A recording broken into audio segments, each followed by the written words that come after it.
जय हिंद दोस्तों, मैं हूं इब्राहिम। आप देख रहे हैं अनमोल समाचार।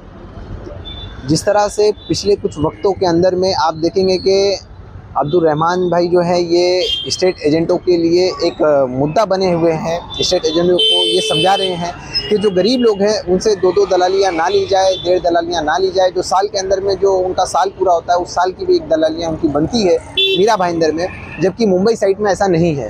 यहाँ पर ऐसे कुछ स्टेट एजेंट है जो ऐसा काम कर रहे हैं। उन्हीं के लिए ये उनकी तकरार देने के लिए यहाँ पे आए ताकि पुलिस उन्हें समझाए कि वह ऐसा ना करे। ये जो पीछे आप देखेंगे ये फरियादी लोग हैं जो शायद भाड़ा 1.5 दलाली नहीं दे सकते हैं, तो उन्हीं के सपोर्ट में उनकी आवाज़ बन करके यहाँ पे अब्दुल रहमान और जो उनकी ट्रस्ट है वो आज आई हुई है। हम आपसे ही जानते हैं कि आपने ये मुद्दा बहुत पहले भी उठाया था, तो पुलिस ने आपको कुछ आश्वासन दिया था, तो आज आप नया नगर पुलिस स्टेशन में आए हुए हैं, तो इस पर आपको पुलिस ने क्या आश्वासन दिया है? जय हिंद दोस्तों, और मैं आपका चैनल का फिर एक बार शुक्रिया अदा करूंगा और आपके जो संपादक है राजू गोहिल, उनका भी मैं धन्यवाद करूंगा, क्योंकि वो बिना स्वार्थ के बिना मतलब के मेरी आवाज़ को बुलंद कर रहे हैं, गरीबों की आवाज़ को बुलंद कर रहे हैं। तो कैसा होगा, जब मैंने नया नगर पुलिस थाने में एक एप्लीकेशन दिया था कि 1.5 दलाली 2 दलाली लोग मांगते हैं, तो वो उस एप्लीकेशन पे एजेंटों को बुला के जाके सीनियर पीआई ने मीटिंग ली है। मीटिंग लेने के बाद में मुझे एक नोटिस जारी की है कि आप ये 7 तारीख को सुबह 11 बजे PSI जद्दाफ ने मेरे को एक नोटिस दिए थे कि आप 7 तारीख को सुबह 11 बजे आप आना कागज पत्रों के साथ में। तो कागज पत्र बोले तो ये गरीब जनता जो मेरे पास शिकायत कर रही थी कि भाई 1.5 दलाली हर 11 महीने में हमको ये मार सहनी पड़ती है, और इस मार के लिए कोई भी नेता, कोई भी लीडर, कोई भी नगर से आगे नहीं आता है, क्योंकि भारत को समझा जाता है कि ये वोटर नहीं है, इनसे हमारा क्या काम, बराबर है। जो रूम धनी है वो हमारे वोटर है, हम उनके लिए लड़ेंगे, ऐसा नहीं है। मैं हमेशा भाड़ूत के लिए लड़ते आया हूँ।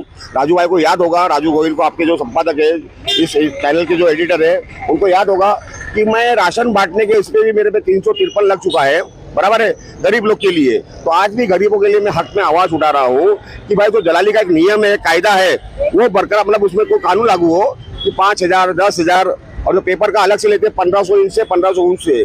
तो मैं इसे आवाज उठाया, तो PSI जद्दाफ साहब ने मुझे 11 बजे हाजिर होने के लिए कहा था, लेकिन इतने वक्त से वो आज वो यहाँ पर है ही नहीं। तो मैंने सीनियर PSI से बात किया, विलास सुबे साहब ने, तो उन्होंने हम मेरे को विश्वास जताया है कि रहमान भाई अभी वो नहीं है जद्दाफ, लेकिन आपका जो स्टेटमेंट है वो दोपहर में आके आप दे दो 2 बजे के टाइम पे। मैं पूरा फॉलोअर कर रहा हूँ और गरीबों को न्याय मिलेगा, उनका भाड़े में कुछ ना कुछ होगा, ऐसा मेरे को उन्होंने कहा है।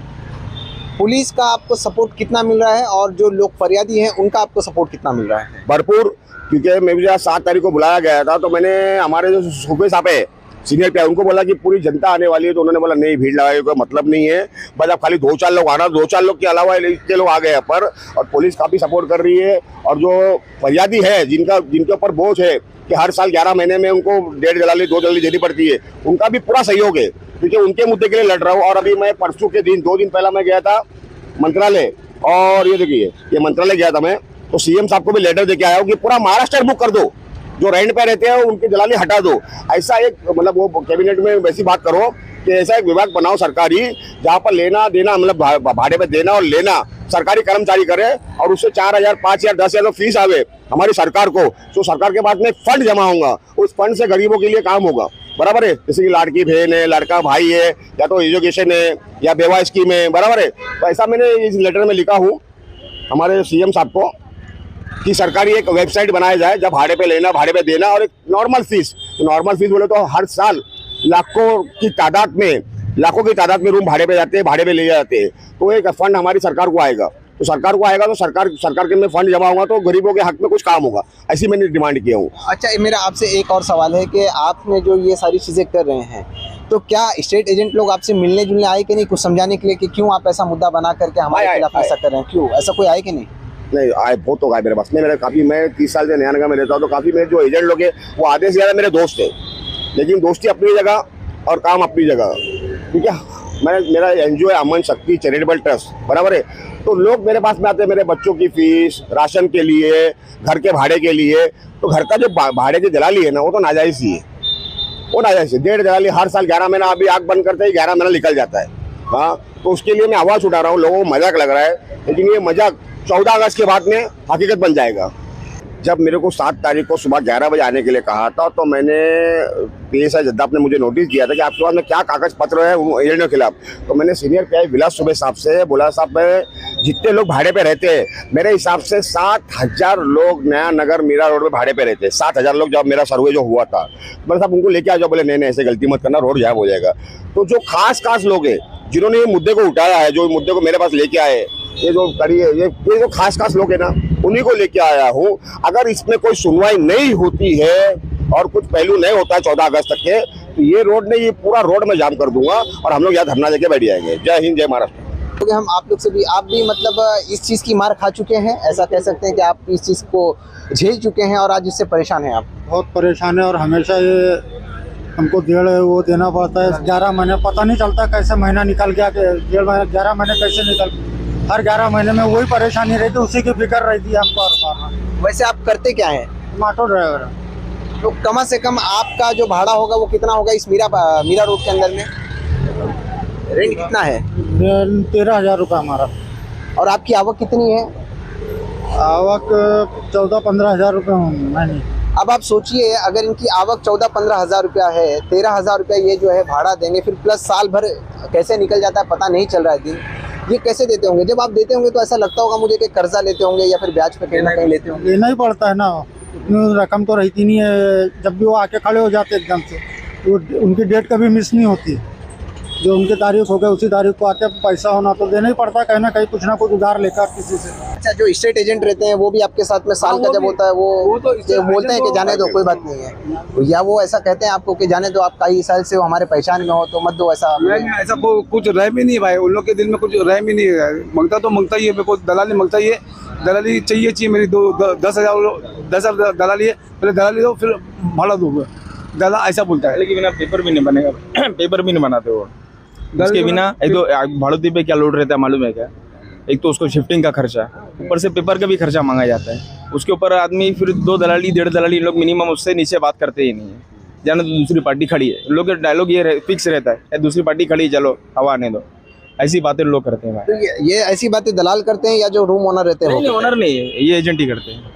हाँ, जिसको दलाली चाहिए वही करता है ये बात। और जब अपना जैसे खत्म होने वाला है तो 2 महीने पहले से भाई मेरी दलाली आने वाली है, वो प्रेशर रहता है। और 2 महीने का भाड़ा भी अपने सर पे रहता है ऑलरेडी, और उसके ऊपर ये दलाली का लोड भी रहता है हर साल। अच्छा, मुझे एक बात बताइए, आपका वोटर कार्ड, आपका इलेक्शन ID ये सब कहाँ का है? मीरा रोड का ही है, इधर का ही है। आधार कार्ड, वोटर कार्ड सब इधर का ही है। कितने साल से आप यहाँ पे हो? मैं 12 साल से हूँ।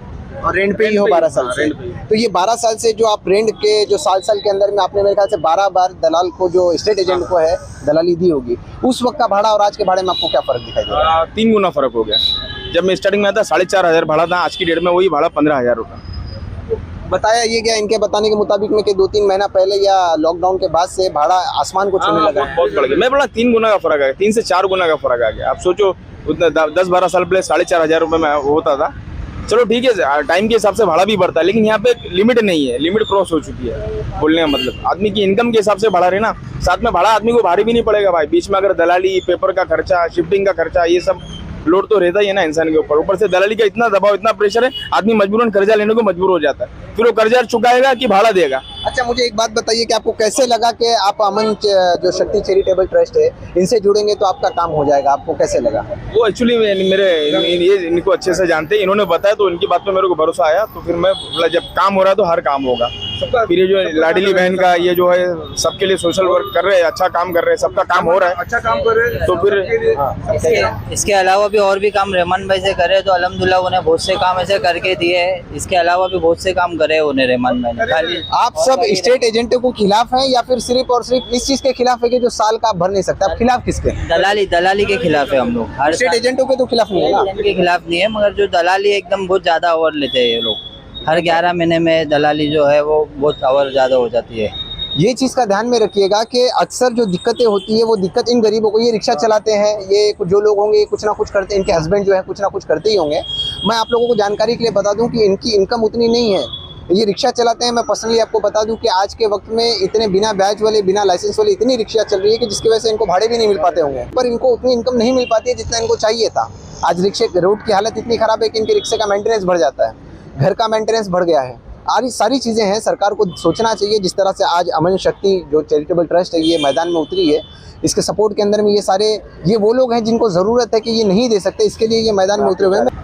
ये थे अब्दुल रहमान जी, जिन्होंने बताया है कि अगर कानून इस पर नहीं बनता है और अमल बजावरी जो स्टेट एजेंट है वो नहीं करते हैं, तो उनके खिलाफ में यहाँ पे धरना आंदोलन के लिए जितने भी मीरा रोड के जितने भी भाड़े से रहने वाले लोग हैं वो मैदान पे उतर जाएंगे, रोड पे उतरेंगे, जिससे ये एहसास होगा कि हम कहीं ना कहीं जो स्टेट एजेंट है वो ज़्यादा इन पे दबाव बना करके इन्हें दिक्कतें दे रहे हैं।